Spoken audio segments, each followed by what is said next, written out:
السلام عليكم ورحمة الله وبركاته. أهلا وسهلا بالجميع في افتتاحية موسم هذه السنة للأنشطة المجلس السعودي للجودة ووقف الجودة والإتقان. نرحب فيكم اليوم في هذا اللقاء ونستعرض معكم. عندنا تقريبا العديد من الأنشطة خلال هذا العام إن شاء الله تعالى. زي ما انتم شايفين، أول شيء بسم الله الحمد لله والصلاة والسلام على سيدنا محمد رسول الله. نيابة عن زملائي في المجلس السعودي للجودة وقف الجودة والإتقان، نرحب فيكم في باكورة لقاءاتنا السنوية لهذا العام. وشايفين عندنا تقريبا برنامج سنوي لفعاليات المجلس 2020 و2021 مليء بالأنشطة والفعاليات المختلفة. عندنا اليوم اللقاء الإلكتروني الأول مع السيد هارنيك سينغ، ونحب ننوه إلى أنه عندنا ورشة عمل الأولى لهذا الموسم مع سعادة الدكتور البروفيسور هاني العمري، وهذه الورشة حقيقة استكمال لجهود والمحاضرات الإلكترونية السابقة. حتكون الورشة دي تتكلم عن السكس سيجما، وحتكون إن شاء الله تعالى في 26 سبتمبر السبت بعد القادم الساعة 7 إلى الساعة 10 مساء بإذن الله تعالى. أعتقد الآن تقدروا الفلور is open to إنكم تسجلوا في هذه الورشة، وأتمنى لكم التوفيق. Sorry, Mr. Harnik, because it was just introduction about our activity this year. So I just prefer to say it in Arabic. Today, SQC has the pleasure to invite one of the quality guru, Mr. Harnik Singh. He is well known globally, and he is actually a previous academician and member of International Academy for Quality, IAQ. Mr.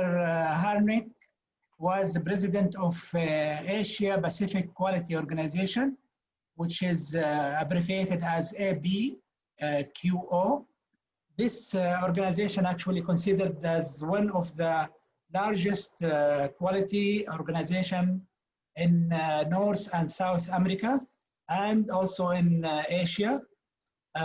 We proud in the Saudi Quality Council to be a member of this institute as APQO. And we thank you, Mr. Harnik, for all support you give for the Saudi Quality Council to be member there. Actually, Mr. Harnik, he is the chairman of, he was the chairman in Global Performance Excellence Awards, belongs to the APQO. This awards considered as a global excellence award, and one of the winner, Saudi organizational winner, was actually Saudi Aramco. And in this regard, I'd like just to thank Mr. Harnik Singh for his supportive for all Saudi companies and organizations to win global awards. Of course, Mr. Harnik actually, he had a valuable contribution to the National Saudi Quality Strategy. He was one of the members of the jury committee, along with other representatives from other institutes like CQI, EQM, and etc. He now actually holding the position of heading and sharing the Academic Examination Board of Institute of Management at Singapore called NIM. And he is non-official consultant, I mean, partially consultant for some companies regarding business excellence and quality initiatives. Mr. Harnik, thank you very much for your chance to be with us today. And I will leave the floor just to share the slide and start your presentation, which is going to talk about the business excellence tool enabling sustainability in the new normal. Thank you very much.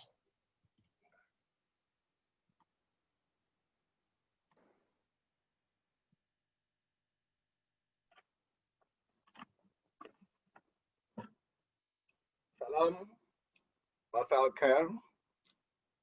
Dr. Ayed Al-Omari, Chairman of the Saudi Council for Quality, the Executive Committee of the Saudi Council for Quality, the Quality Champions, my friends, participants, ladies and gentlemen. Thank you, Salim, for the very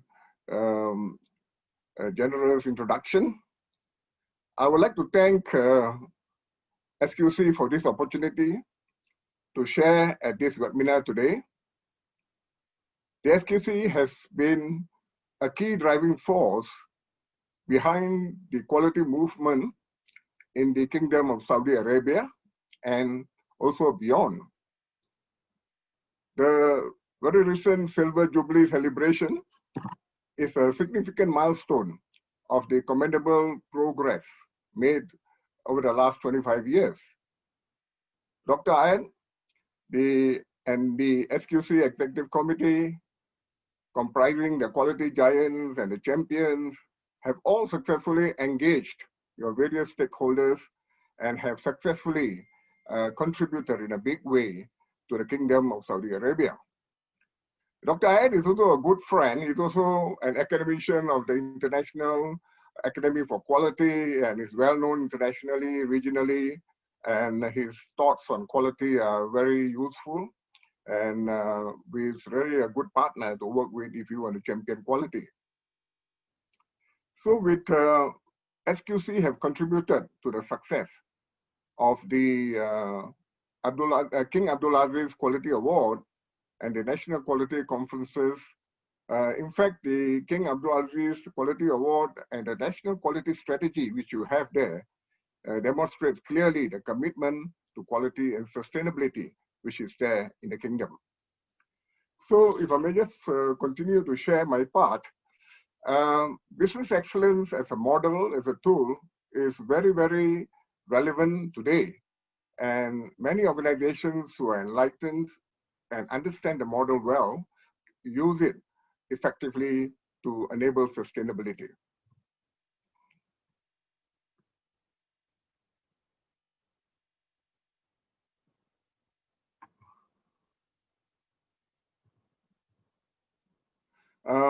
As we know, the key factors that are affecting the sustainability today for organizations to remain in business is the productivity and the ability to innovate in this new challenging environment to keep themselves relevant and productive. So they need to very quickly think of ways and methodologies to reduce waste immediately, to reduce cost, because that is the biggest leakage in this current challenge, and we need to do that. We need to innovate so that we can overcome the challenges we are facing in this pandemic kind of situation and what we need to do. Next is the management. How does the management react or accommodate the challenges and look in the organization and what we need to do to transform and to transform the organization to keep it relevant in the context of what we have. And we're going to go into the new norm. And it's not something that we can opt not to get into that. To survive into the future, the new norm is a reality. And we will have to accept that. And we need to transform and adjust as we go along. The other factor is about technology. We all know that in this pandemic, that technology has played an important part to keep many businesses, organizations, and in fact, mankind going, tricking. Medical technologies, other business technologies, and like digitalization has been rapidly growing so that we can keep our distance and we can comply and we can get the supply chain all moving. So technology is a very important factor to help us to sustainable. Then the way and the systems that we're going to put in place with all the other factors together, the methodology that we're going to put, the process we're going to put to get optimum output for productivity so we can sustain, we can survive. If not, it's very challenging to actually recover from the very, very long hit that most organizations have because of the pandemic. And because of that, there are many opportunities. There are many opportunities that we have and many constraints and many demands. And the demands can be things like, we're talking about all the managers who are working and all your peers, your colleagues, and externally imposed demands from your customers and from your other stakeholders, and also your own staff inside. Having demands because they want to have a job, they want to remain employed, they want to take care of their loved ones, working from home, and all these various challenges which are coming on board. At the same time, we got the various constraints, and the constraints like limited resources, then the legal limitation, the legal regulations, in some cases, the trade unions being very active, and of course, the physical location, working from home, the suppliers and your other partners, the foreign workforce that we have. And like Singapore too, we are affected because we depend a lot on foreign workforce to help us. And some countries who do that are really affected by these kind of constraints. At the same time, there are also opportunities. The opportunities for us to see what we can do given the current context and the new norm is going to come, the new kind of jobs, as we know that many of the jobs which are in existence today will be no more. Perhaps about 20–30% of the jobs will be no more. It will totally change with the technology playing a big part in how new businesses are going to transform themselves. At the same time, about the kind of jobs and the kind of management style as we get out of the pandemic into the new norm, the management techniques, the management styles need to adjust itself as we move. And all these are going to be opportunities. And how do we then seize these opportunities, prepare the workforce to acquire the new know-how, to acquire the talent as the new business is going to transform. And innovation is going to be a key enabler for success. And technology is going to be a key enabling tool. As we know, Industry 4.0, and we have got Quality 4.0 coming on board. And how do we realize these opportunities and quickly prepare the staff, prepare the organization, and seize these opportunities? So in the business excellence framework, they help you to look at the various areas and address it so that you can remain sustainable. As you know, as I mentioned earlier too, we are today in a real-time economy. It's really changing. In fact, day by day, we can see new kind of developments being reported. As we know that even from the medical side, there are many new discoveries that's happening, and different countries are doing their best to produce good for the mankind. And even today, we talk about telemedicine. It's already a real thing. Perhaps before the pandemic, telemedicine was something not preferred by many, but today it's an option. It's no more an option. We have to more or less use that if you want to really benefit from medical advice. So ideas are very important, and ideas have to be better. And then in the real economy, technology is playing a very important part, and we must realize that we cannot do away with it. If we can afford, we can acquire technology, or we can exploit technology, and how are we going to do that? At the same time, getting as much information as possible. The world today is very open. Information flow all over, and information is getting cheaper, easily accessible. And how do you use the information to build into your ideas, exploit technology so we can remain viable as we move forward? So when we talk about business excellence, we are really talking about adopting the business excellence model, and it's a big framework, holistic framework, and adopting and putting it on the organization and assessing your various dimensions of the organization. So progressive companies who want to keep going ahead, those who want to seize opportunities, and those who want to make sure that they can succeed moving forward into the new norm and into the future, they define the strategies beyond just using ISO 9000. ISO 9000:2015 is the latest quality management system which is around.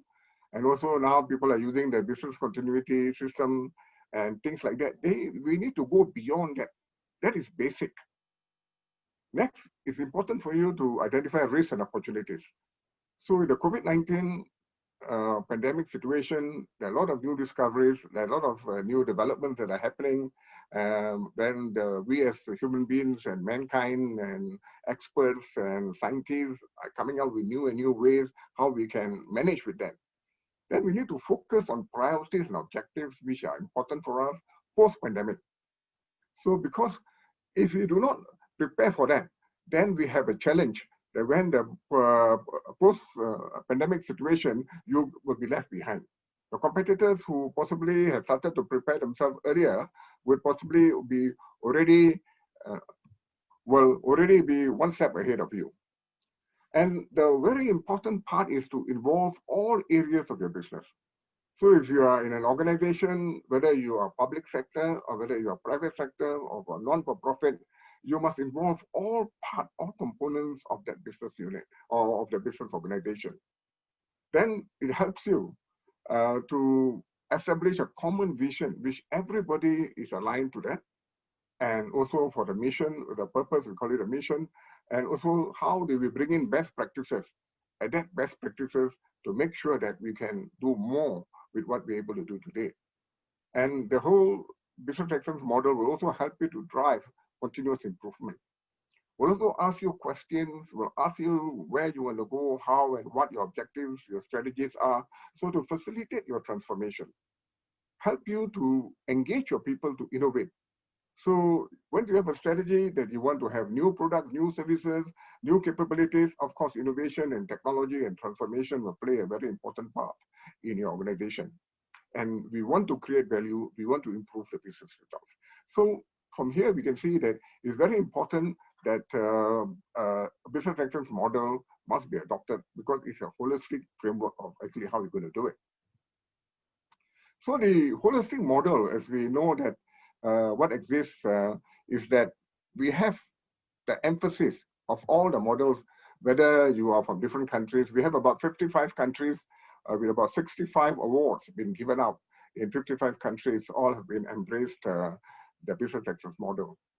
So it's a holistic and integrated management framework, emphasizing number one on deployment, making sure that it is deployed to all the areas which needs that particular process or strategy to be deployed.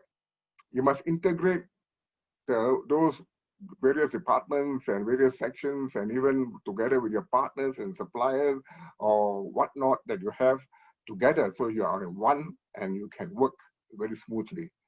And you need to make sure that innovation becomes a lifeline because changes are going to take place over and over and new things will come. So you need to innovate to survive. And you can co-create. You can co-create engaging your customers, working together closely with your customers. They're giving ideas to you so you understand their needs and co-creating with your suppliers, with your partners, so that together you are as one and it's a win-win for everybody. And of course, looking at the results is very important that you are having the right objectives so that you have the right outcomes identified, the right measures, and you are tracking it, and then you can identify your opportunities and also strengthen yourself if you're doing well, or look at your weaknesses or areas where you're not doing well, what is the issues, what are the areas, and that will help you. And all this, when you put it together, it will help you to remain sustainable.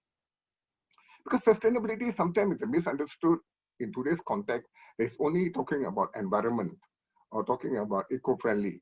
That is one part which is important. But sustainability also means developing people, developing leadership, developing capabilities, because without that, you really cannot support the eco-environment that we could come about. Then the approach. The approach in the business excellence model typically does not prescribe anything. It's non-prescriptive and is holistic, cross-cutting across, and includes everybody that needs to be involved in the process. And it's adaptable, you can adjust it. Just like best practices, when you bring it on board, you adopt it, or whether you adapt it, you adjust it, and then you make sure that it fits to your culture, fits to your context of the organization.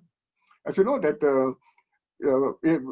in the Middle East itself, like we're talking about the UAE and of course the Kingdom of Saudi Arabia, we have many awards, business excellence model awards, which is already in place.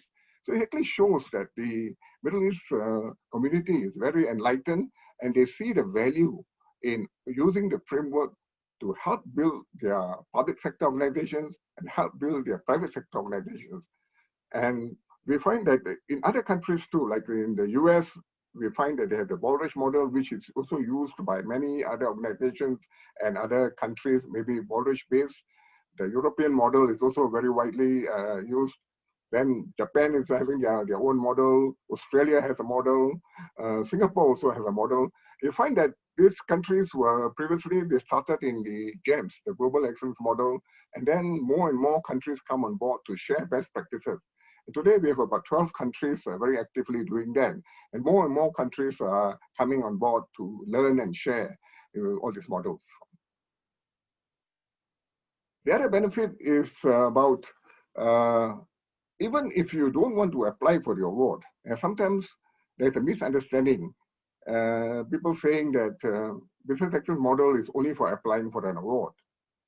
Well, if you apply for an award and you're able to demonstrate rigor and world-class performance or perhaps best-in-class performance, you may be a worthy award candidate. But that is just one check on the milestone, on the journey, whether you have arrived at the level which the awards criteria requires. In addition to that, it's an assessment tool to assess yourself continuously, to make sure that you know how you're doing, you know where your strengths are, you know where your opportunities are, so you can take the appropriate action. At the same time, it's also a tool for accountability. Because as an organization, various appointment holders, various jobs have been done, your colleagues, your friends, the seniors and the juniors, they have responsibility. So this tool helps you to promote accountability, or in fact, even surface the level of accountability. If you're very committed, very involved, you can find very high performance. If you possibly have been not paying enough attention, there's an area which we possibly need to do something and pay more attention to that. And also a tool to facilitate transformation. When you go to your strategy area, you talk about what you're going to do, where you want to go, how you're going to go. So whether you're going to digitalize, whether you're going to bring in more technology, all your roadmaps that you're going to develop, transformation roadmap, some now we got organization with digitalization roadmap, with technology roadmap, depending on the business that you're in. So you can help you to go along that. It can be a milestone, it may take you 4 years, 5 years, or whatever. At the same time, this is a good tool to help you improve your productivity. You and me, we all know that productivity is the most important thing for survival. Your GDP looks at productivity. Whether you are a developed country or developing country, whether you are considered a rich country or you're considered a not so rich country, productivity is a key factor. You cannot run away from it. And continuous improvement is an opportunity. It's an opportunity for you to know what is happening, where the performance is not so good, and what possibly you need to do. And you need to take action, and you can close the gap, or you can improve yourself. Alignment. Alignment is something is not well understood by many people, but alignment to the vision and mission, alignment of the workforce of the department's output, and all the departments of the organization's output, that kind of alignment is very, very useful. So the productivity goes up, employee satisfaction goes up, and everybody is happy, so that we need to do less and we'll be able to get more. So it's very important. And it's also a tool for engagement and also to provide focus.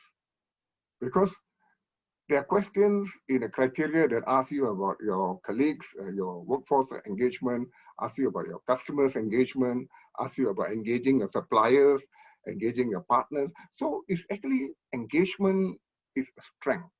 So engaging people, bringing people on board, getting and harnessing the ideas that come from them gives you better outcomes. And it also helps you to have focus. that if this is what we want to go for, this is our strategy. So we engage the people with a clear strategy and we go on the direction to achieve our vision. Of course, it's also same time a tool to help you to understand what kind of new colleagues that you want to bring on board. How are you going to recruit new entrants? What kind of competencies do they need? Or what kind of attributes do they need to show? And then once you bring them on board, how are you going to develop them so that they can grow, they can acquire the know-how that the organization needs.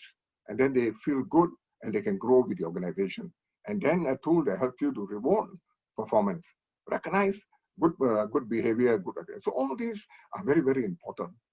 And one very important strength, I have helped many organizations. My own organization has got the awards, the Singapore Quality Award and the Singapore Quality Award with a commendation and the Singapore Innovation Award. We find that the language in use in the business excellence model or the criteria is very, very useful for us, all of us, to get a common meaning, common understanding. And once we have a common language, easy to understand what you mean, what you're asking, and how we want to do it. So it's a tool for language. And all these put together will definitely help you to improve your sustainability. So before I go to the next one, I would like to, I have a small 3 questions designed for all of you. I hope you don't mind, all our participants, all my friends. I have 3 questions. And if I like to request Salim to possibly help me to flash the first question to all our friends. So this is the first question. And please take about a minute to read what is it and give your response to that.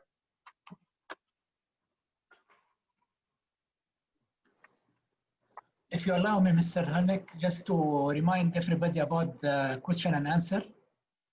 There is a bottom there, down to the screen, Q&A. Please don't hesitate to put your questions there, and we will present it to Mr. Harnick at the end of the presentation. Thank you very much. Okay. All right. So I hope you have got your response to that. Yeah, we have about 10 seconds just to close. Sure. 15 seconds. Yeah, sure. Take your time. Give it a thought. Thank you very much.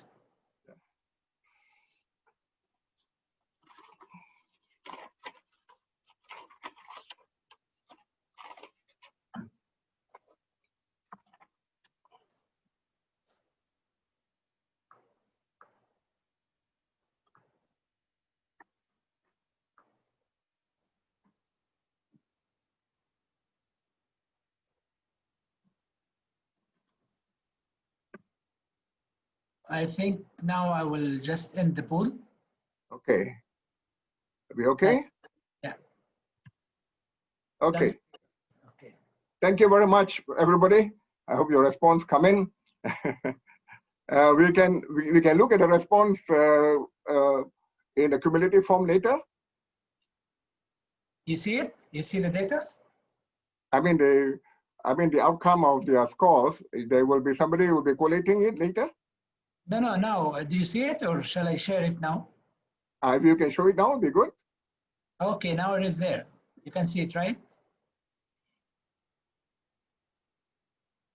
Okay, looks like many of our friends are very clear that it's all of the above, and all of the above is the most appropriate response to this.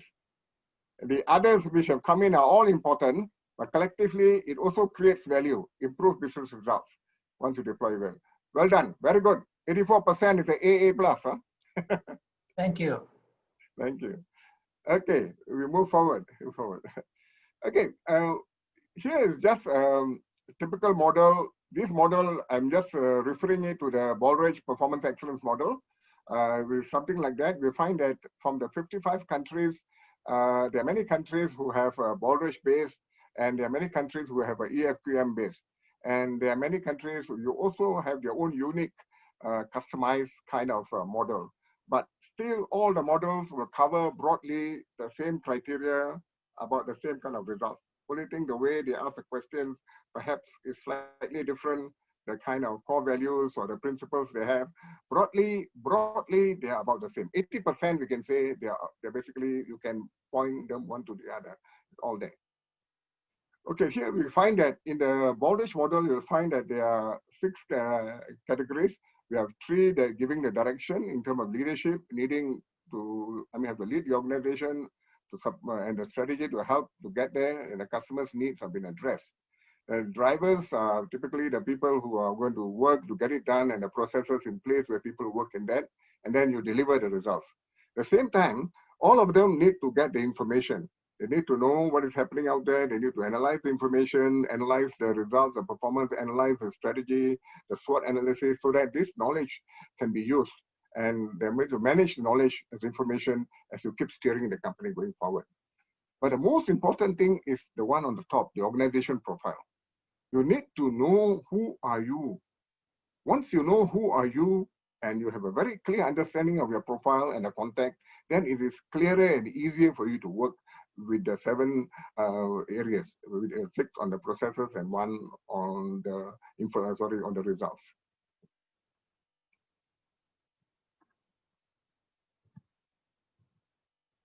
This one is the King Abdulaziz quality model that we have, the quality award model. You too have about the same thing, even though you have what we call 8 criteria here.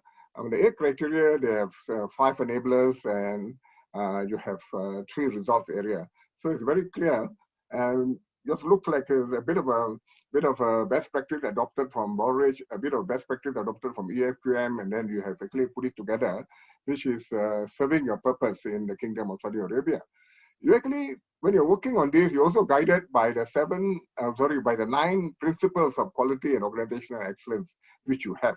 So all those things are basically helping you to identify the good practices which are embedded in the world-class organizations or organizations that are performing well. So to work in the COVID-19 environment, in the context of looking at the categories and the criteria and all that, when you look at the requirements, let's say in the workforce side, the first one will come. Protect employees from all infections, to stay safe and keep well. Because when you look at the criteria, there are questions that have been asked. And now with your organization profile understood, with the COVID-19 pandemic environment understood, you can address that questions and take the appropriate action. So it's very important to know the context, know the environment, and know the requirement of the criteria and the question. So customization of the question. This is what the Baldrige criteria people are doing. This is what they are also doing for this year now with the COVID, and next year they'll be sharing some of the enhancements which they are going to do. Then you need to plan and rapidly transition the frontline employees to working from home, and which is already happening now. And moving forward, we'll find that this may become a little bit permanent for some jobs. And it's also become a challenge because organizations can now get employees from another country to deliver the same product or service, which that a job can be done from home. So it provides a challenge for the organizations as to how they're going to bring in new people on board and a new job description and things like that. Sustain communication so that people are in the know, so you reduce stress and maintain efficiency. The front line and critical services must continue until we are totally clear of all this, and they must be safe. We must help team leaders, so those who are involved in tracking in this challenging time, so performance, and they can help out. Keep employees engaged, very important. When you are away from all your colleagues, your friends, somebody needs to be there to be involved, engaged with you, to help you to keep performing. We need to reskill and upskill, because in the context, a lot of jobs have changed. So the skills possibly need to be further reviewed and reskilled, and upskill for them, some of them. So empower employees, so we can, remote coaching and learning can also take place, because it's very important how do you do that. Engage customers, so you can understand their needs and requirements, and also the expectations in the context today. Because customers are why you are there, and they are the one that help the business going to grow. So you need to understand they also under challenges. They're also facing all kind of control, restrictions, and whatnot. And how you're going to do. So how are you going to do that? Engaging suppliers. This is another very important thing. Today you find that even countries want to bring all the suppliers to them.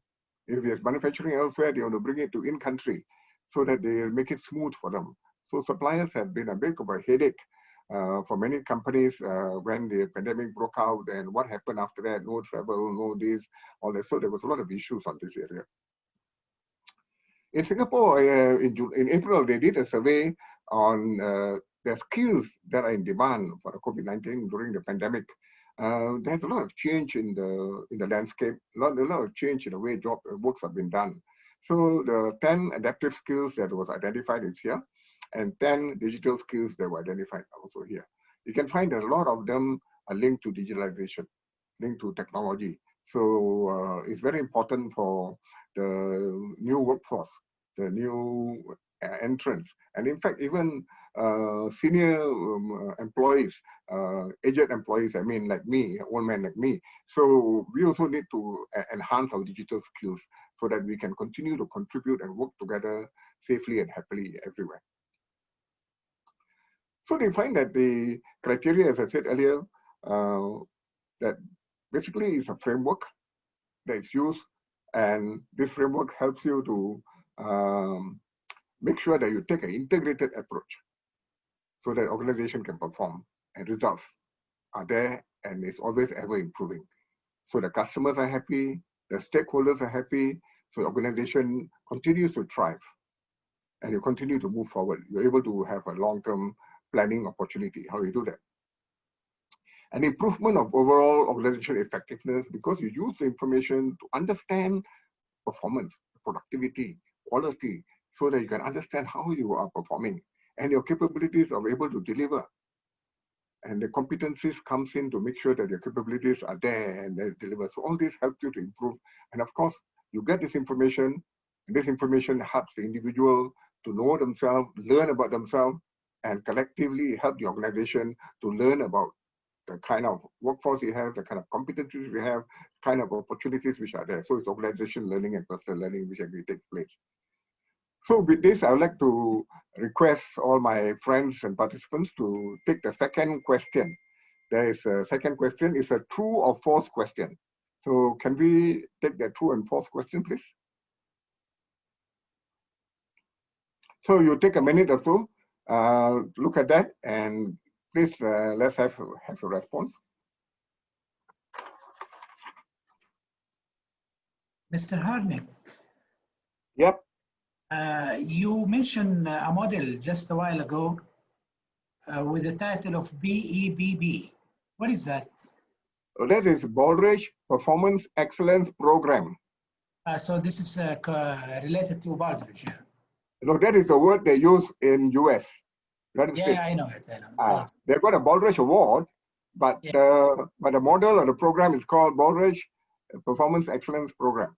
Yeah, because somebody was asking just okay. Like in Singapore, we call it Business Excellence Initiative. Okay. In the initiative, there are awards, there are various certifications. Yeah. Thank you very much. Thank you. Okay. Shall we close the poll now? Okay, close. I think this is quite straightforward. Yeah. Now I can share the results. You can see it. it. Go ahead, please. Wow, this is very good. We have 95%. Excellent, excellent. So we have a very involved and engaged colleagues, those who have a clear understanding of the benefits that are there. It's all there. It's up to us to seize the benefits, up to us to take advantage of it. Because it's very difficult for somebody else to do for you. Once you understand, you will benefit by yourself. Very good, excellent. So we'll move on from here.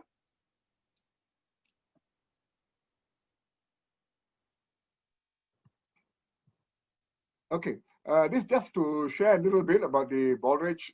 They have a criteria They used to change very frequently about 6-7 years ago. Then they start to change 2 yearly ones. So the last change was 2019 and 2020 framework. And every year, a new enhancement comes in depending on the feedback from the users and from the examiners and from the stakeholders. And for 2019 and 2020, they have also pushed forward some focus on these 4 areas. And one of them, the first one is managing in the context of your business ecosystem. So this is an opportunity because many organizations do not know enough about the ecosystem, or perhaps for them, they don't pay enough attention to understand the ecosystem. That being said, first of all, they don't set their context of the organization correctly, or they don't communicate to all their colleagues so that they know why you're doing something. If only some of them know, the leaders know, and your colleagues who are working down do not know the context of why and what, it's very difficult to lead an organization to actually succeed. Second is to enabling an aligned, collaborative, and agile supply network. So suppliers need to get into it. You need to align them together so that they understand what you need to do because you need to service your customer. You need to service your end stakeholder that actually who needs to do. So you need to collaborate with them. You need to work together, and they need to be agile to adjust very quickly to your needs. If there is a need, they should know. So the agility becomes a very important strength for them. And then creating and reinforcing the organization culture.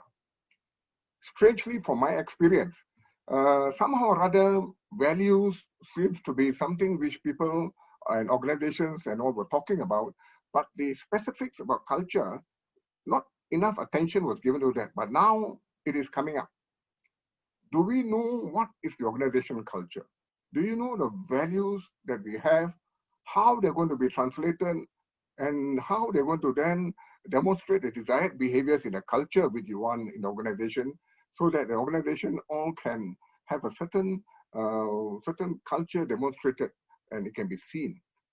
So the values helps you to translate and bring about the desired behaviors, and collectively becomes a culture of an organization. So the importance of the culture is now taking more focus. Then broadening your cybersecurity, I think, which we all know. In fact, now there are more focus on cybersecurity, and includes your whole, perhaps your whole network, your operations, your workforce, customers, suppliers, stakeholders. So everybody needs to be collectively in the loop so that cybersecurity excellence can actually take place. Very important. This just to show that just like you have your 9 principles in the King Abdulaziz Quality Award, and in the Baldrige, they have core values or concepts, they call it. They got 11 of them. So these core values are embedded in your organization, and it actually surfaces in the various categories, in the leadership, in the workforce, in the process, in the strategy. So all this will actually surface on it. So these are certain concepts of working and that needs to be demonstrated. But for the COVID-19, some of these core values became very important. Let's say, for example, the first one, the valuing people. Valuing people was very important because you need to care for people. Whether your staff or whether it's your neighbor or whether it's your competitor, is you still need to take care of people. You need to take care of your own people. And out there, you need to take care of everyone another so that you value people. It's very, very important. And then societal responsibility. We collectively, we got what we call this responsibility to one another. Because in this context, whether you maintain your social distancing, whether you put on a mask, or what else you need to do, you work from home, all these are societal responsibility which we have collectively for everybody. So these core values surface a lot. And ethics and transparency, definitely, because if you don't have that, very difficult to maintain stability and very difficult to maintain progress of the society, or of the organization, of the society, to make sure that we are together as a human race moving forward for the betterment and getting out of the COVID-19 pandemic. And of course, organization is learning and you're agile. Agility was very, very important. You need to quickly adjust when it happens. You need to quickly turn and make sure that you are able to survive that particular challenge.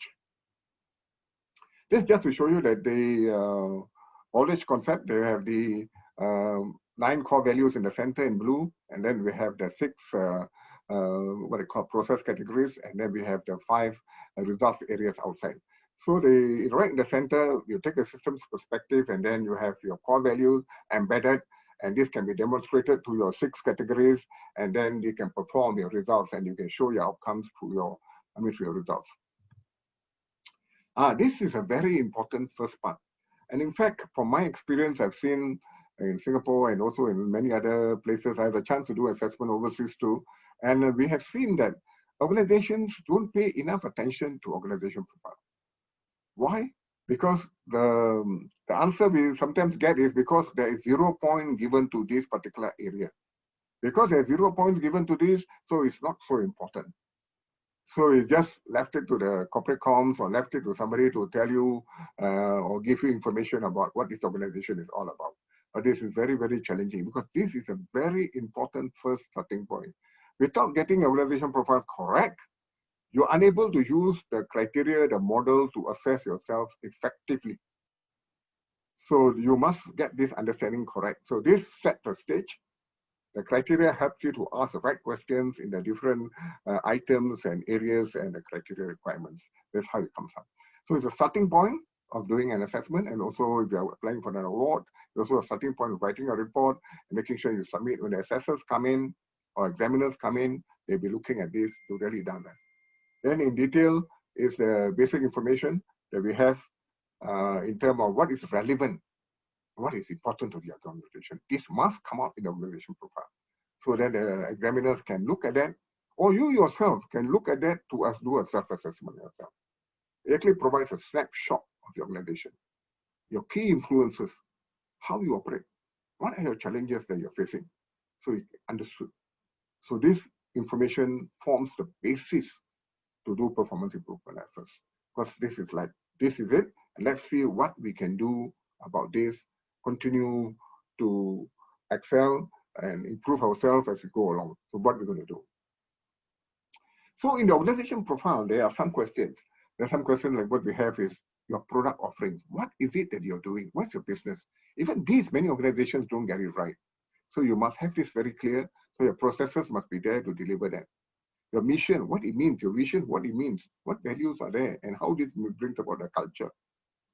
Your workforce, what kind of profile you have, what kind of competencies you have to help the organization to build the organizational competency to make sure that the products and processes are good. Assets enough, resources enough.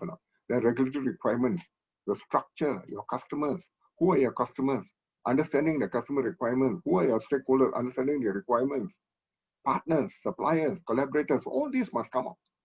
And plus also your strategic context. This is very important because you need to know your key strategic challenges and your potential. You must have a strategic foresight.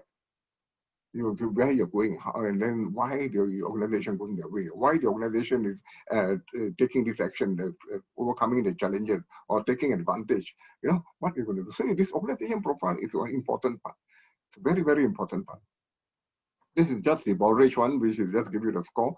Similarly, I think your King Abdul Aziz Quality Award also have their scoring system. So just to give you an idea.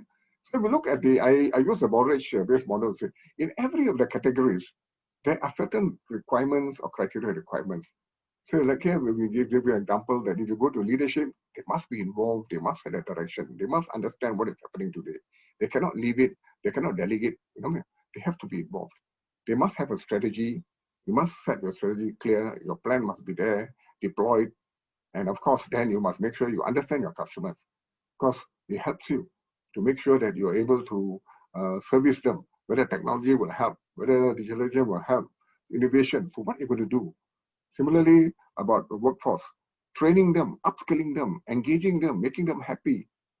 And similarly, operations and customers, got customers' requirements and the operation quality requirements and the process requirement all need to make sure that it's harmonized, exactly working together to address one requirement with the other. End of the day, you need to track your results. Track what is important to you, what is the output, what is the outcome. So you must have a way to actually strengthen yourself by doing that. So key consideration for self-assessment, number one, you must start with the organization profile. OP is organization profile, organization context. In the current case, the changes to address the COVID-19. And because of the changes, it may create new or change the existing risk. So the impact on digitalization and technology will happen. The role of leadership will come in more now. So the criteria in a normal peacetime, normal type of climate organization as a running an organization, and in the COVID-19 post-pandemic, there are going to be some new or additional role for leaders or changes in the role of leaders. So what is it? You must address it. Important the process owners and workforce participation, monitor the performance, get the feedback. So you need to be agile in adjusting because new information is coming in. The risk levels are changing. Either it's getting better or it's getting more challenging. What are you going to do about that? Ensuring compliance to regulatory requirements, to standards, so that at the same time you can identify opportunities. As I said earlier, opportunities are also coming. Not everything is a challenge or is a problem. There are also opportunities out there. So you must be able to see, look through the opportunities, how you prepare, how do you use this to actually get yourself going. So the new norm is, you know, that the cost is going up, and we need to focus and review so we can leverage on technology. Upskill the workforce so we can do the right job once it's post and in the new norm. So your capability and capacity and talent, the kind of talent you will need then, the kind of new competencies your talent will need is also very important. Now we have a lot of online learning. In fact, many even universities or polytechnics and all that are also doing online lecturing and learning. So, but the quality of transfer of learning assessment, that is very, very important. But how you do that? Transfer of learning so that you can make sure that the effectiveness of the learning can be quantified. Then the quality of workplace safety. There are many ISO standards which are there. So just using the ISO standards as they were pre-pandemic, and how you use them during the pandemic and how you're going to use them after the pandemic, you need to review your processes, your models, your manuals, you know, and your whatever that you have, so that these standards and updates that you put will support you post-pandemic. Then the application of waste reduction. I mean, there are many tools you've been using before, so you got to see how you're going to continue to use these tools to improve your productivity. Management approaches, there will be new norms, there will be new ways, because the new work environment will change the needs of the workforce, so there will be a certain shift, although you need to put that all into place. Working schedule, shift, space, distancing will require a wider, real estate for you to actually work, working from home, and supporting the changes in your transformation mode also. Transportation, public transportation, coming to work enough, going back later or whatnot. So all this will have to play a part as you get into the new norm.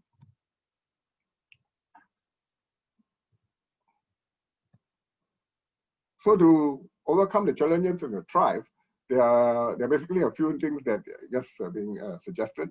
You need organizations to enhance the strategies and systems to bring. First, adopting digital technology. This is more or less like a must for almost all industries. Even those industries who do not need technology to service the customer, but how they process their back end or how they process to prepare themselves and collect information, they still can use the digital technology. You need to have a strategic foresight. You need to keep it updated, keep current, keep connected with your chambers, with your associations or whatnot, to really understand what is happening, what is transforming the government and your other stakeholders who want to keep the country going, keep the businesses going, keep the industry going. Risk management is an ongoing thing. You've got to always study what's happening. Business continuity is there. And, you know, ISO 22301, I think many of you are already using it. And this is a 2019 version where they've included resilience. And new standards are coming on board. And some standards are from ISO, some are from regulatory bodies, and some are from original equipment manufacturers because of the new standards that come in. So they also update your standard, the requirements. You're working with OEMs, but you do that. Reskilling, upskilling, and lifelong learning. This is how things are going to go, and we need to accept that is how we're going to go.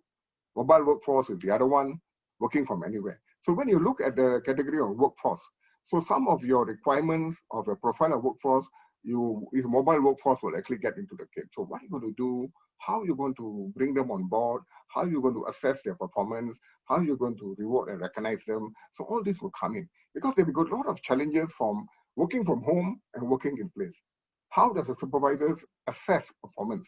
So these are things which need to be addressed. Understanding the supply ecosystem is very important to know the whole thing and the logistics involved.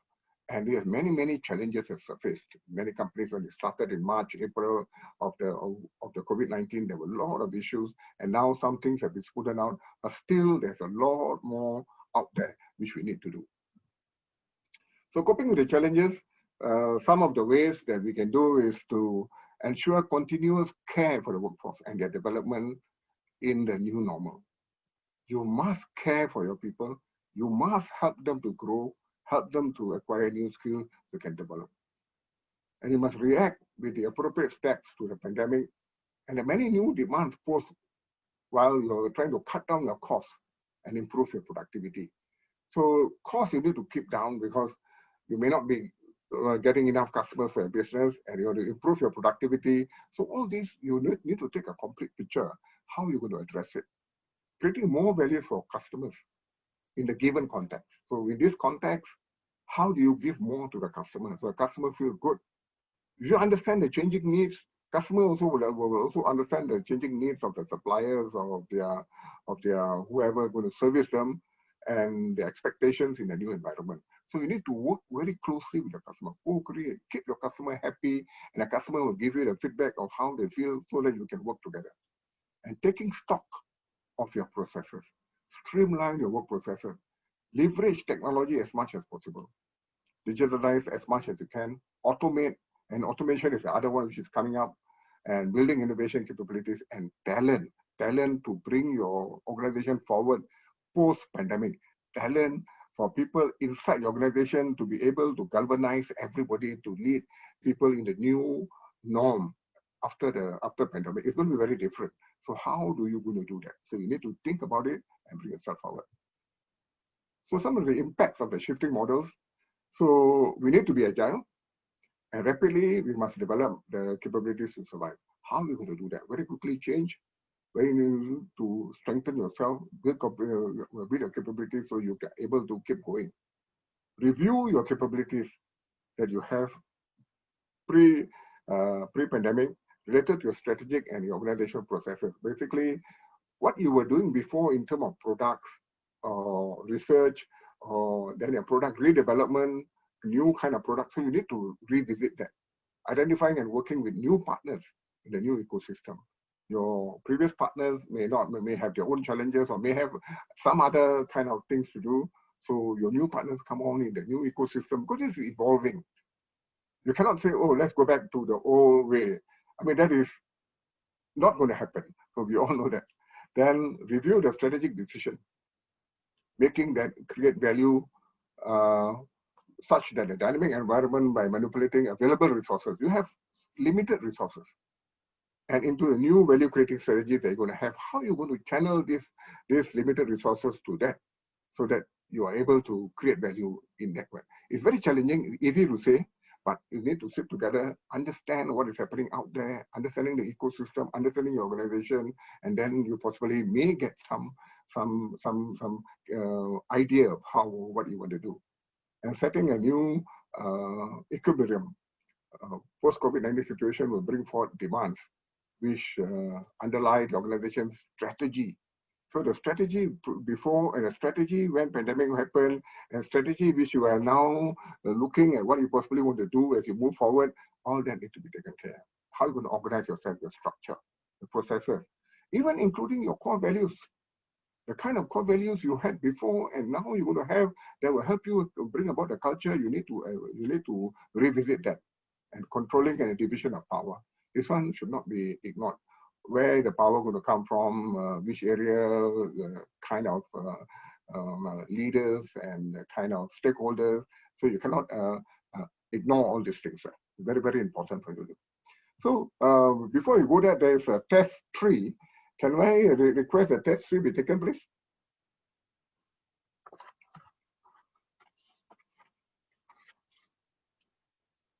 There's a test 3. One answer. 1 minute should be okay. Yeah.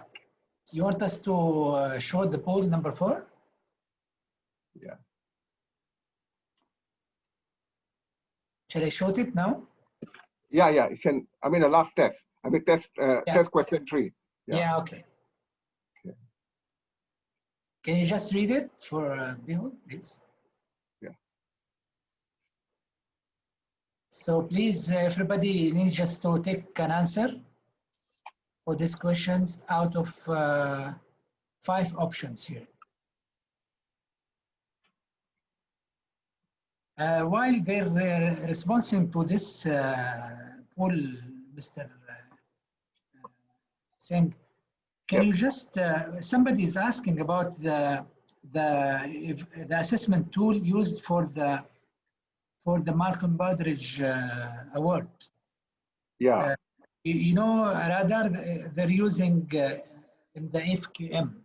What the assessment tool used there in the Malcolm Baldrige award? In the Malcolm Baldrige, they use the Malcolm Baldrige criteria, the 2019-2020 criteria, which is the latest criteria, which is out there. Yeah. You can buy the book from NIST. Mm-hmm. But there is in the FQM they're using radar, you know. Yeah, correct. There is what's that's the a book, equivalent and to the book radar? will give you very clear criteria and the areas to address. Yeah. What is similar to radar in Malcolm Baldrige? Radar is one of the tools used by EFQM, and Baldrige do not specifically say you must use radar. But if you can use radar, it helps you. But they have their own way of looking at what they call ADLI, approach deployment levels and integration. Okay. You know, for how they do the different assessment and scoring it. Yeah. Okay. Now we will end up the. Okay, fine. The poll. Okay. And we can share the result. Sure. Okay. What do we have? Yeah. Wow. Okay. Very good. Very good. We have 76% for all of the above. I am very, very happy that our friends have all more or less got the ideas. The rest of the answers are also correct, but all of them are correct, which is 76% of our friends have given. Very good. Well done. Good. Okay, let's move forward. Can we just close the presentation by 5 minutes, please? Because yeah, we can. We'll do that. Thank you very much. Right.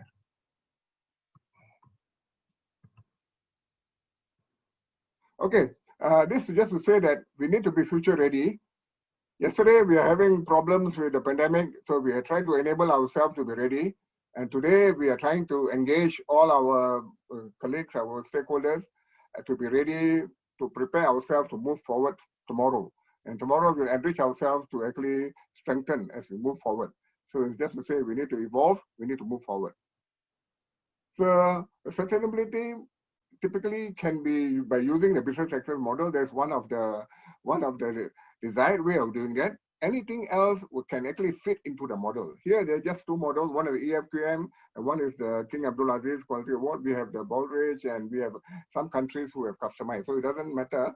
Use the business success model, which is in your country, which you're comfortable, and then it will help you to get success.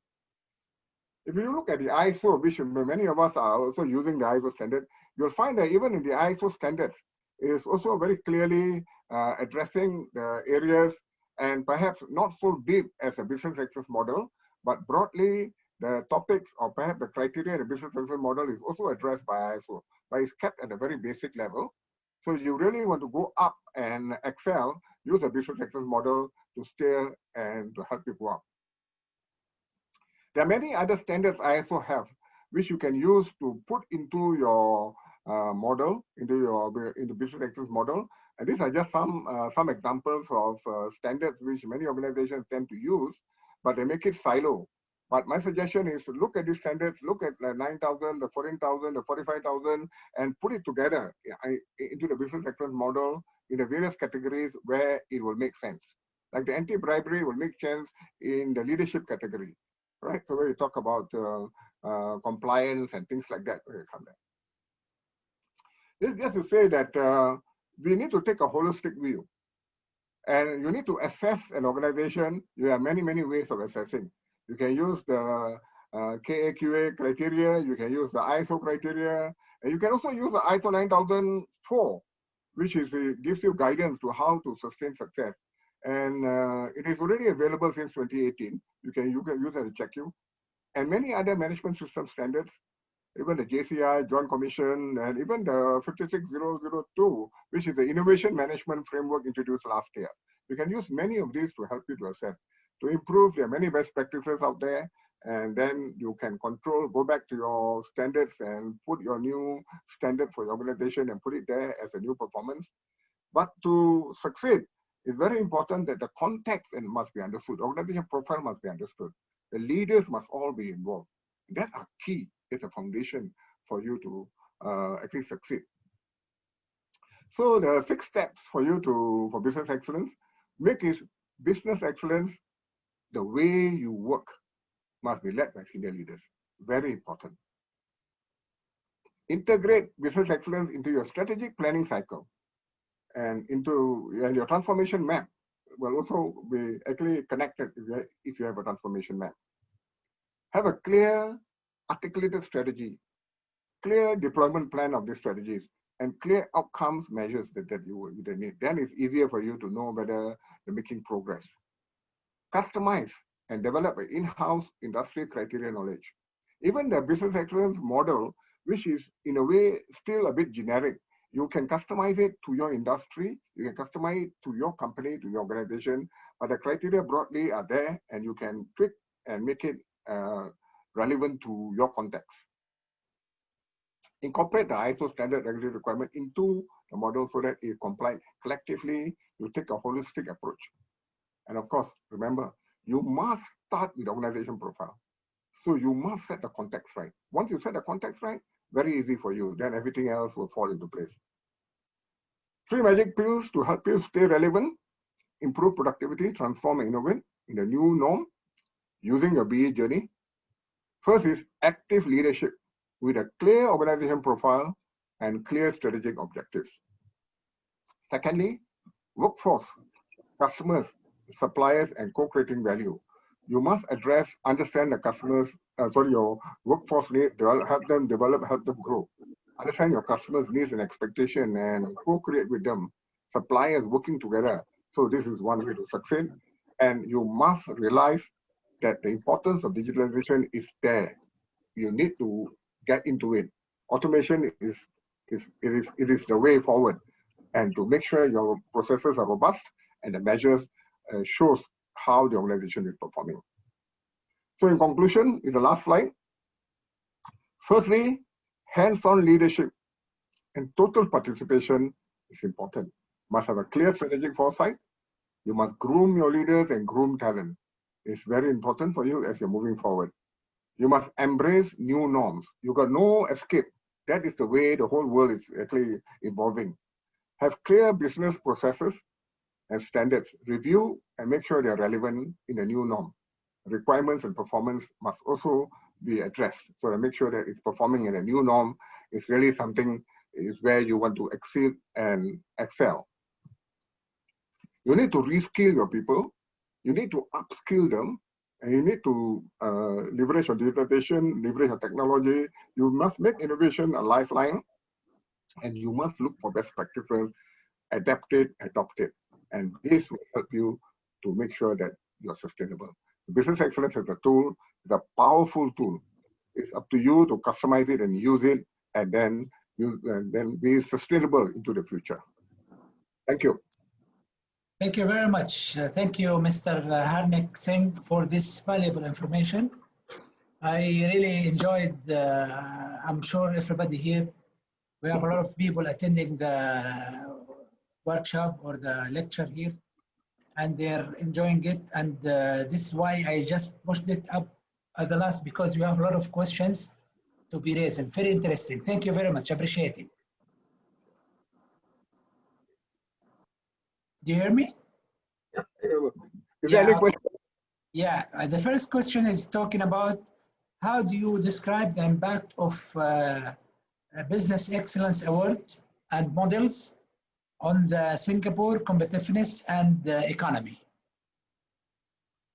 Okay.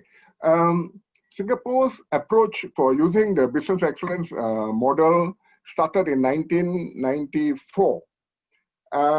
Since then, they moved forward with this business excellence approach, or that time they call it the Singapore Quality Award. And 2 years later, in fact, 3 years later, they introduced the Singapore Quality Class. Because from the industry's perspective, what they found is that if they leave it as an award, because only the best will get the award, and the others may not see the value of the business excellence initiative as to the usefulness of getting onto the journey. So they may not go into the journey because sometimes short-sighted award. So they make it into a journey and they bring in the certification scheme. So they rolled out the certification scheme in 1997, and then that was a Singapore Quality Class, and then bring people on the journey. And then if they are able to perform at the level of the award, they can apply for the award. So we can build a base of companies who believe in business excellence, and then they can talk the same language, and we can share best practices. Along the way, for Singapore, we realized that people was important. So people developer standards was introduced in 1999, I think 2 years after that. And 1 year after that, they introduced the innovation class. And then 2 years after that, they introduced the service class. So we have 4 main certifications at a niche level, which we can call the 3. I mean, people, service, and innovation. And then we got Singapore Quality Class, which is generic and which is holistic coverage. So from this, we also introduced Singapore, where we got the Spring Singapore then, and today we got Enterprise Singapore.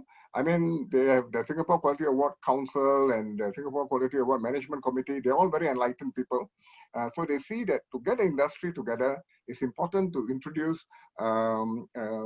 this option for niche also. So that the niche areas, those people who are interested in niche areas can focus on niche areas, but the criteria we still kept holistic. So that you still must look at leadership, must still look at strategy, must still look at processes and whatnot. But in the niche area, the score is higher and it's a bit deep dive in the criteria. So that's how Singapore have done it.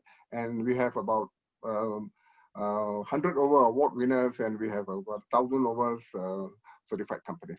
So what do you think their impact on the competitiveness and the economy of Singapore? Okay. 2 sides. I would not, because I don't have information of the impact on the economy, but I would say that it created a lot of awareness for the private sector, for the small and medium enterprises to embrace this thing to improve themselves, so they get better results. So collectively, I'm sure their chambers and the associations are all basically aware of all the good job that's been happening. But at the same time, at the public sector side, in fact, almost the whole public sector is involved in using these models actually to assess themselves on a 3-yearly or the award. So they keep improving. So I'm sure the public sector has benefited a lot. And the private sector, the chambers and associations are aware of the progress and how the SMEs have actually benefited from that. Okay, good.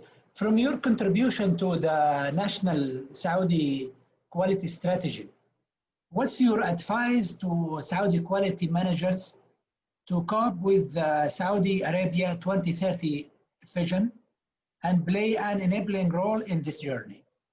What's your advice? Can we, Salim, can you repeat the last part of it again? One more time? Yeah, what's your advice to Saudi quality managers to cope with the Saudi Arabia 2030 vision? What is my suggestion, is it? Yeah, okay. Yeah.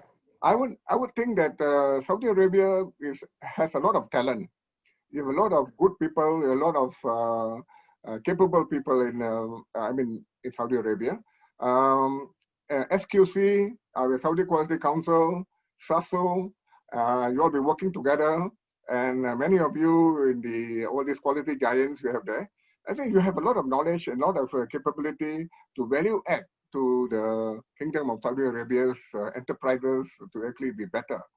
And the quality managers in the various organizations possibly can benefit by trying to understand the usefulness of these models and then the relevance of the various standards and methodologies out there, and try to see how they can bring them on board in the organizations, understanding the organization's context and benefit from there. And I'm sure the organizations, whether it's public or private, will do much better.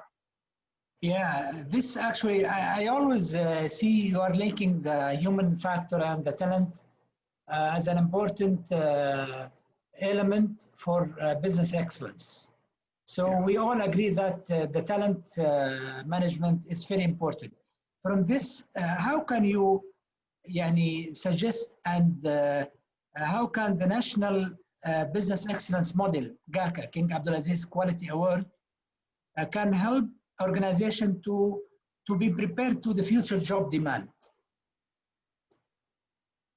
I think right now, from the international perspective, for the business excellence model, we already have a group which is called the Global Excellence Model Council, and they meet every year. That's what I know from the year 2000 was the first time they met. They meet every year, and they share the best practices and what we do, what they call the usefulness of their models in their own country and what others have done. So they learn. I think, if I'm not wrong, Dubai, the Government Excellence Award is already a member of for the member of 12. And what we can do is that these gems, possibly the members can trigger gems to take on an international role, possibly be more useful, because I actually cannot comment on their term of reference or what they're supposed to do, but there is one opportunity there. Our APQO, Global Performance Excellence Award, recognize all awards all over. And we recognize that last year we have Wasit Gas Plant Department from Saudi Aramco, which got the Best in Class Award. They also got the Innovation Class Award Gold. They also got the International Best Practice Award.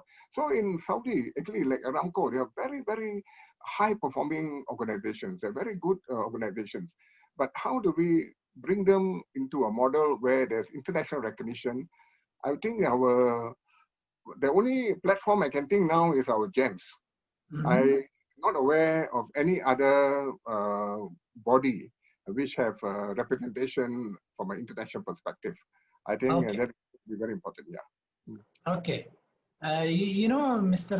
Harnik, that the biggest change and transformation are in the business outlook and the post-COVID-19 customer requirements. How this is very important to be, adopted by the organization in order to make sure and maintain the new partnership and supply chain management. How should this be done, actually? I know it's a big question. I'm actually not an expert in this area, but from my little bit of knowledge, what I have, I don't mind sharing, but I'm not taking any particular organization's position to actually share. Transportation is a very, very important part, not only for the people living in the city, but also for organizations to get their supply chain working from the different places, whether it's by land, whether it's by rail, or whether it's by air, right? So for transportation, for the city itself, the city authorities or the town or whatever authorities have to agree how the population who are living there have to move about. If it's safe distancing is still an element, still an issue, how they're going to use the capacity that they have, and at the same time keeping the people safe. So they've got to work out that one, and the citizens too will have to be socially responsible to make sure they keep to the rules and keep to the mask wearing, and then where they go up the transport, they conduct themselves to the requirements expected. Whereas the land and the other kind of movement will depend on the businesses as to how they can get it. But now cross-border kind of transportation is a big issue. Different countries have their own requirements, their own tests, and their own what you call authorization before you can move. And it's become a big issue like airlines.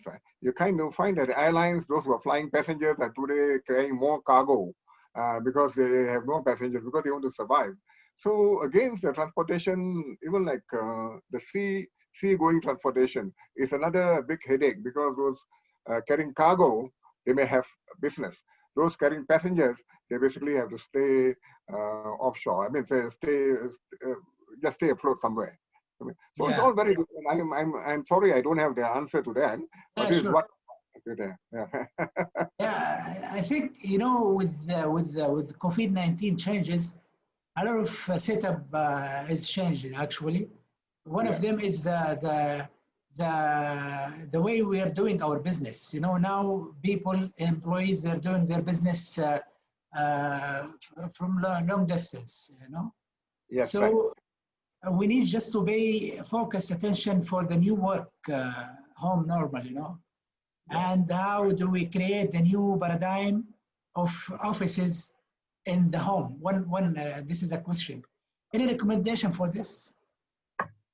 I don't have any actual experience into this, so I would dare not comment. But I think anything it is possible, but you need to engage the stakeholders, engage the different countries within your own countries, the various stakeholders, because everybody is trying to be safe, trying to follow the rule, trying to make sure that they are not breaking any agreements we've been set. So I think this is, as it is constrained, is also an opportunity. As I said earlier, these two things are there. So how do you recognize the opportunity in the constraint? So the more you know, and the more honest you are, and the more compliant you are, the more your other partner will trust you. So your opportunity will actually come from. Yeah, let me ask you, because in the beginning of the COVID-19 pandemic, there are a lot of companies and organizations, they freeze their business excellence effort. Yes. What is, because of the cost cut and this type of things, what is your advice for them? Basically, I would not like to comment anything because with my limited exposure to that area, I am not equipped with that knowledge to actually suggest something. But all I can say is, end of the day, compliance is very important. Taking care of all your colleagues, your workforce, your customers is very important. Understanding the various stakeholders is very important. So once you get all these things clear in this very hazy, in this very chaotic kind of environment that we have, you see more light. On the other side, we are talking about how our people doing the research can come out with some solution for us. This is all an ongoing thing. I don't think I am in a position to actually comment more than that. Thank you. Well, what about, you just mentioned something about the telemedicine as one of the initiatives to meet the special condition of COVID-19.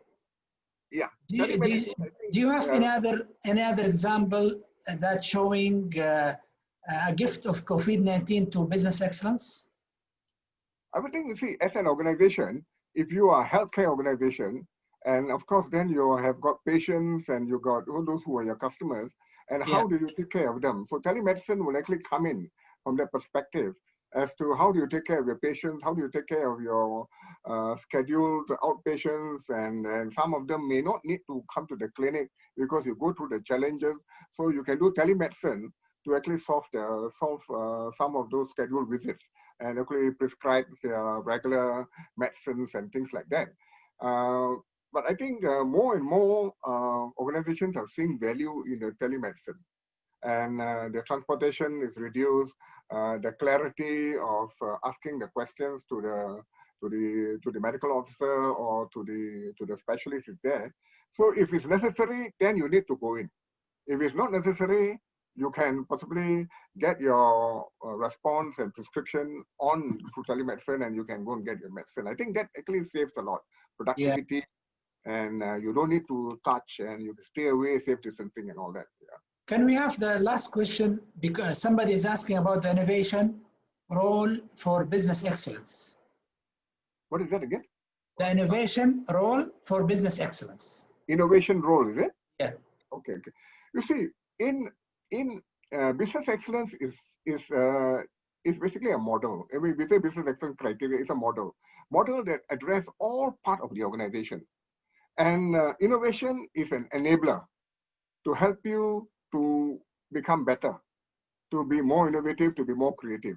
So your people that you have, all of us are creative. How do you want to help them to unleash their creativity? Once you engage them, keep them involved. And once they are involved with you, and then they want to contribute. So you need to have platforms, ways of engaging the people, and you need to give them, perhaps if they are not able to come up with ideas which is helping the organization, a direction, a strategy. Yeah. We want to do this, and you get ideas from them. And these ideas then can go in through a funnel, and then you get selected and implement. There are many ways of how you can get people engaged. And end of the day, ideas from people, ideas to directed innovation. That means you direct, you say, we want to get a new product with this capability so we are more competitive. So you get your engineers or you get your people who are holding perhaps a bit more responsible appointment to get involved, to think of ideas so you can try out ideas. So that how are you going to use this innovation? This innovation is strength of your people, the creativity of it, the strength of your strategy. So once your strategy is clear, and where you want to go, how you want to go, and what are the enablers you need to bring in. So the requirement in the business excellence model that comes in, where they ask you, how do you engage your people? How do you enhance your product processes so innovation can actually come in, kick in. So innovation, there are many tools or strategies or methods that you can use to get people to be innovative, to get outcomes from them, do a test bed, try out. It depends on the business that you're in. Some organizations may have a budget for innovation. Some organizations may have a budget for people engagement. So it depends on the approach and model that you have. So it's always based on putting priorities, huh? Hello? Hello, yeah, go ahead. What's that? Yeah, I'm saying it's always about giving priorities. Priorities, yeah, correct. Thank you very much. Thank you very much, Mr. Harnik. Sure. Actually, it was very informative and very valuable information. And I really enjoyed it. And as well, I'm sure everybody is enjoying it here. Just before we closing, after we thank you very much for this great event today, we wish to continue for other events. Yeah, sure. Can I say something? Yeah, please. First of all, I'd like to thank Dr. Ayat Alomari and all the SQC Executive Committee, all the quality leaders and quality giants, champions, and all my friends there. Trust that it was a useful session. It provided some insights and perhaps some thinking and takeaways on the relevance and the usefulness of the business excellence model as a sustainability tool. Wishing all of you the very best in the future. Mabruk. Thank you. Thank you. Thank you very much. Before we close, I'd like just to remind everybody here about our next event, which is the workshop for Six Sigma, the yellow belt. And please, for certification, you might see the يعني قبل شوية هذه هي we have all information here just to contact us for the certificate. Wish you the best and don't forget please just to fill up the pool as an evaluation for our event today. Shukran. Thank you very much again, Mr. Harnik. Enjoy it. We're sorry just to keep you late tonight. Thank you. Thank you. Thank you so much. Thank you. Shukran. مع السلامة.